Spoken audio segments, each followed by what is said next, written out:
couple weeks ago. It was natural too, it fell out and it screw in, so.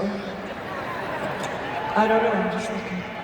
All right, so I'm gonna tell you the story, and it's true. And it's a story about how it took me 2 days to turn 40. Yes. Woo! By Cher. All right, so it was May the 19th, and I was in New York in my favorite nightclub, Heartbreak, and I was with my best friend Polly, and we were sitting on these red leather banquettes. You know, they're kind of half of a circle, and then the cocktail table sits in the middle, and then they've got kind of a little thing on the back you're supposed to rest on. But Polly and I were kind of perched on top of them, and we kind of looked like hookers. Well, Polly looked like a hooker, I looked like Cher. So, anyway, my dress was up to here, my shirt was down to there, and all I kept thinking was, oh my God, you're 40 and you're still so hot.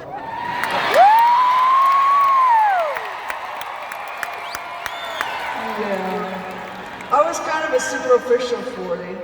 But, well, also, too, I was just about to make Moonstruck with Nicky Cage. And I don't know if you know this, but Nicky Cage was 21. And I was 40. And come on, I look better. No, just saying. All right, so Polly and I are having a great time. And we're just looking out. I was just so excited.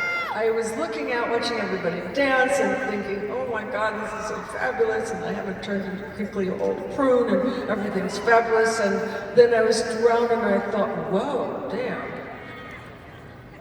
I just saw the cutest guy in the history of the universe. I've never seen anybody so cute, but I was like, cool. Because that's how I am. And so we were flirting, but it wasn't going anywhere, so I got bored and I went home. And, like you do. And I had been staying at my a good friend's hotel, beautiful hotel, and he had just gotten out of, jail is the short one and prison is the long one. He had just gotten out of prison, and lovely guy. And he was letting me stay there, and I was very happy that he was. And he owned Studio 54, and he went to prison for tax evasion, like you do. And so that night I went to sleep, you know, dreaming just fabulous dreams of being 40. And then in the morning, about 7:15, my telephone rang, and I picked it up, and the man on the other end said, "Hi, Cher, this is George Miller." And George Miller was the director of Witches of Eastwick. So, you'll regret it if you keep doing it. Okay. So anyway, so I said, "Hi, George, how are you?" And he said, I just wanted to call and tell you that I don't want you in my movie. And Jack and I, Nicholson, we don't think you're sexy and you're too old. Yeah. It was like, good morning, 40. Last night I was fabulous and young hottie, and today I'm Lady Macbeth. That was terrible, okay? So anyways, tears start streaming down my cheeks immediately. And this was gonna be my big break. I mean, I was so excited. I was gonna work with all these fabulous actresses, and I thought, this will be the beginning, and I'll be in this, and I'll be really good, and then I'll do another movie, and then I'll be a movie star, and then I'll win the Academy Award, and I had myself going all the way to heaven. So anyway, but this was like, no go, we don't like you. And so I didn't really want to let him know I was crying. And usually when people in Hollywood insult you, they just insult you and they hang up. But George was from Australia, so I guess he didn't get the memo. Anyway, so he kept going on and on about how he didn't like me, and he said, you know, I don't like the way you walk, and I don't like the way you talk, and I hate the way you laugh, and he's going on, and I'm just like, fine, like, look, motherfucker.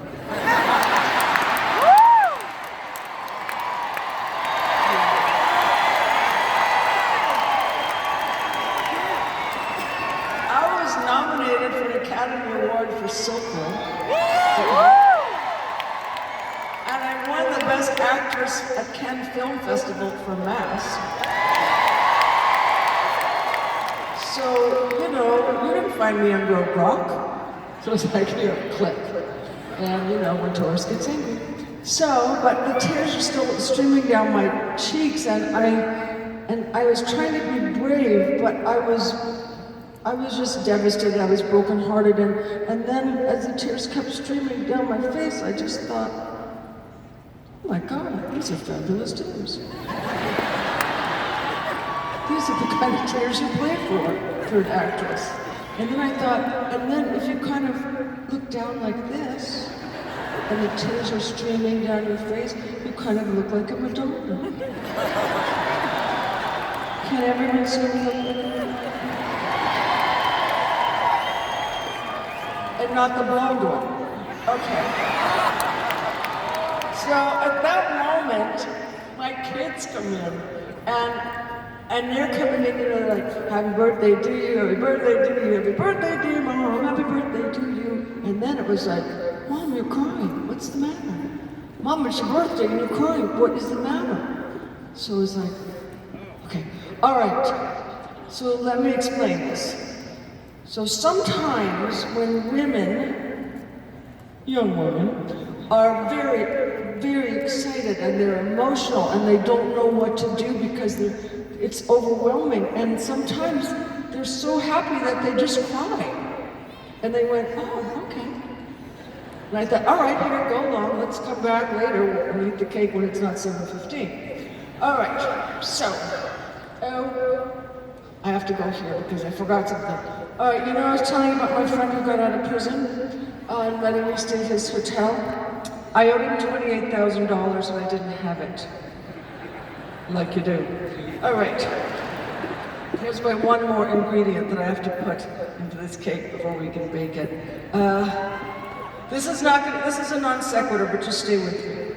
So, since the beginning of the David Letterman show, they'd asked me to come on it, and I never wanted to.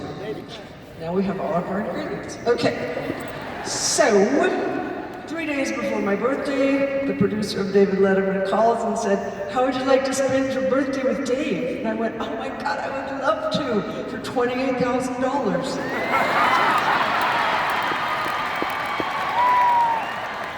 And the producer said, well, we don't do that. And I said, well, then neither do I.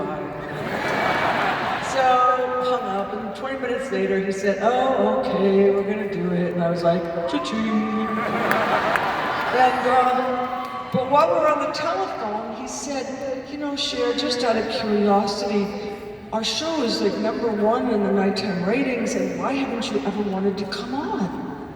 And I said, well, because, to be honest, you know, David's funny and he's really smart, but sometimes if he has a guest on that he doesn't think is up to his caliber, he can be kind of an asshole. I'm not wrong. Okay, so the producer agreed with me and we hung up. So the night of my birthday, I went on Dave's, and Dave was sitting here and he was being funny, and I was sitting here and I was being funny, and Dave was being funny and I was being much funnier. But then Dave says to me, so tell me, Cher, why haven't you ever wanted to come on my show? And my head exploded because at that time, back in the day, you weren't allowed to say nasty bad words. So I was going, oh shit, what am I gonna see? How am I gonna get out of this? I can't lie, this is a nightmare, what am I gonna do? And while all those things are germinating in my head, out of my mouth comes, because I thought you were an asshole. Yeah, look it up, it's kind of funny. I was trying to stuff it back in my mouth, but it just wouldn't go. It was out and it was all over and everybody was laughing. So anyway, so Dave said he was traumatized for about 5 years, and I believe him. But we became friends, and he sends me birthday cards, you know, kind of weirdish birthday cards, but, you know, like satin with birds or little kittens and, you know, that kind of stuff. And, but usually he puts a nice little sentiment in, he writes it in script, and it's, yeah, script. Script is a thing we used to do. It's curly. I still do it. I have a no coward fountain pen. Forget that. All right, so you're never gonna need any of that shit, so don't worry about it. All right, so at my last birthday, they sent me a beautiful card, but there was a PS at the bottom, and the PS said, P.S. My mom always likes Sunny better. I was like, damn, man, how does that shit? So anyway, I think he might be still harboring, but well, I have to forgive him. So anyway, that was then and I was 40, and this is now and I'm not, obviously.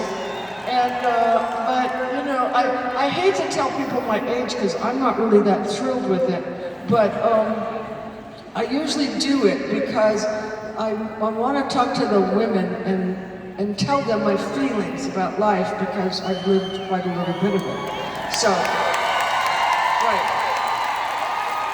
So for the young women, you might not want to wear blue hair, but whatever you want to do, whatever is in your heart to do, you must do it. You must try to do what's in your heart. Okay? Because it's short and you only go around once, okay? And then for the old women, where's your blue hair, okay? I want to see some of this shit and I want to see some blue hair on you guys. I don't care how it manifests itself. You can manifest it any way you want, but I want to hear something like this, and I want to see something like this, or even these little earrings that I have. So, all right, so, I'm 73.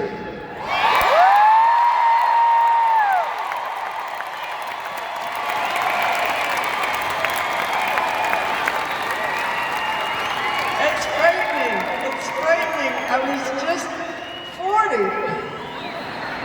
That was so long ago, but the other night I was listening to some woman and she was going, oh, you know, I'm so happy now that I'm older because I feel I know myself and I've found a part of myself and I finally feel at peace. Bullshit. Okay? I've been both. One is both. All right, so before I go, I just have one, well, actually, I was thinking about this and I might as well say it. Sometimes I wonder if you guys are clapping because I'm still alive. And sometimes I'm wondering if it's because I can get into my costumes. I know it's one of the two.